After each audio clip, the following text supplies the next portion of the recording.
Bonjour. Bonjour Didier. Bonjour. Tu es professeur de philosophie au lycée Claude Monet du Havre, où tu enseignes aux classes terminales et aux classes préparatoires. Par ailleurs, tu animes une association qui a pour nom Philopop. Est-ce que tu pourrais nous en dire un petit peu plus sur cette association? Je vais essayer de le faire.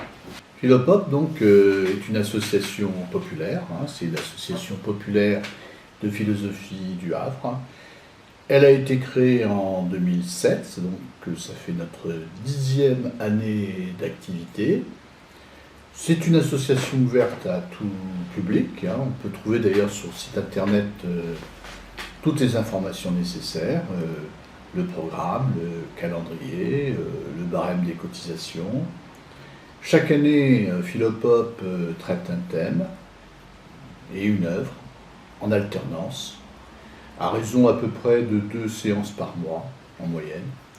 Cette année, par exemple, c'est la question du bonheur comme thème, et comme œuvre, nous lisons les pensées de Pascal. L'année dernière, c'était la tolérance et malaise dans la culture de Freud. Alors les séances sont animées principalement par des professeurs de philosophie, et parfois, mais exceptionnellement plutôt, par des professeurs d'autres disciplines, professeurs d'être classique par exemple, ou même par des professionnels quand ils maîtrisent un domaine particulier.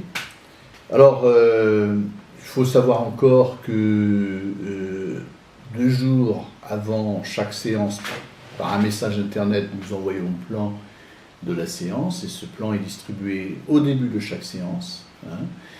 Les séances sont enregistrées, donc les adhérents peuvent y avoir accès s'ils le souhaitent. Et pour terminer, moi je dirais que c'est une association qui fonctionne bien, qui a un certain succès, puisque alors qu'elle ne dispose pas de moyens de communication importants, eh bien elle comporte à peu près en moyenne plus de 100 adhérents par an.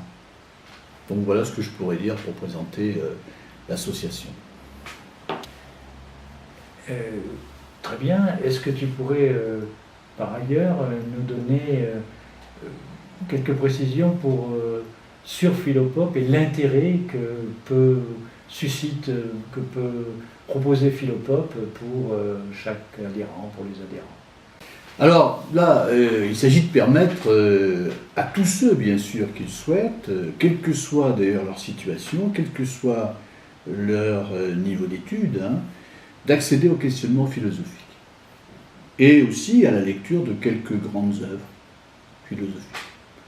Alors, on sait que beaucoup de personnes se posent des questions d'ordre philosophique, comme la question de la liberté, la question du bonheur, de la religion, de la justice,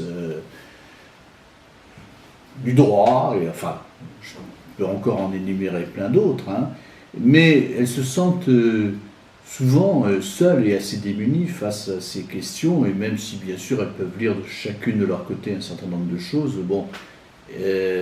seul c'est difficile. Donc c'est vrai que Philopop offre un cadre qui va permettre au fond aux uns et aux autres d'exercer leur réflexion et de l'élaborer. Alors l'ambition donc de Philopop donc c'est de donner à chacun les moyens d'exercer au fond une réflexion philosophique par un travail continu, progressif, ça c'est très important. Et pour cela, nous nous inspirons de ce qu'il y a de meilleur, au fond, dans la tradition de l'enseignement secondaire de la philosophie, qui s'appuie sur un programme de notions, comme, encore une fois, la liberté, le bonheur, la justice. Et nous élaborons des cours progressifs, à l'issue desquels il y a toujours une discussion en fin de séance. Par ailleurs, nous cherchons, enfin c'est notre ambition, de donner les moyens aussi à tous nos adhérents d'entrer dans la lecture d'une œuvre philosophique, par un travail patient, où on va cheminer avec la pensée de l'auteur. On va voir comment il élabore le problème qu'il va traiter, comment il va effectivement chercher à le résoudre, mais ce que nous voulons éviter, c'est ce que malheureusement il se passe souvent, c'est qu'on présente la réflexion philosophique des grands philosophes comme, au fond, des opinions savantes, à l'égard desquelles on reste assez extérieur. Ça, c'est pas du tout de la philosophie, hein. C'est une sorte d'histoire de la pensée. Nous ne voulons pas faire ça. Donc voilà, ça c'est une chose très importante, et là encore il faut un travail progressif. Enfin, je voudrais dire pour terminer que ce qui me semble très important, c'est de comprendre qu'il y a un plaisir de la pensée, que réfléchir philosophiquement, c'est quelque chose d'agréable. Évidemment, il s'agit d'un plaisir que l'on conquiert, hein, il faut un petit effort, hein, un petit investissement personnel bien sûr. Non seulement la philosophie, c'est quelque chose d'indispensable, d'utile pour s'orienter dans l'existence, hein, mais aussi, je le dis et je le répète, c'est quelque chose d'agréable, hein, qui permet au fond de vivre mieux, on peut le dire, d'autant plus que Philopop est un cadre assez agréable où l'on rencontre des gens qui sont tous très très agréables.